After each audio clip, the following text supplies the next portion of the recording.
وعلیکم السلام ورحمۃ اللہ وبرکاتہ۔ ایک عورت نے غسل جنابت کرنا ہے اور اس کو حیض شروع ہو گیا ہے، اب وہ دونوں غسل ایک ساتھ کرے گی یا علیحدہ؟ بہتر یہ ہے کہ وہ غسل جنابت کر لے حیض کی حالت میں ہی، اور پھر جب حیض ختم ہو تو اس وقت دوسرا غسل کر لے حیض والا، حیض کے اختتام پر۔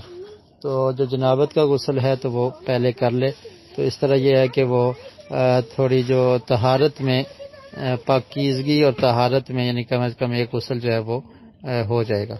تو اگر نہیں کرتی تو آخر میں پھر دونوں غسل بھی اکٹھے کیے جا سکتے ہیں۔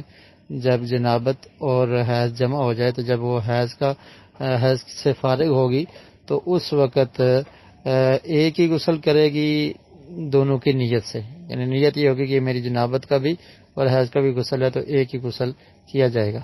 لیکن اس میں بہتر یہی ہے کہ افضل بھی یہی ہے کہ پہلے ایک غسل جنابت والا کر لیا جائے ابھی، اور دوسرا حیض والا غسل بعد میں کر لے۔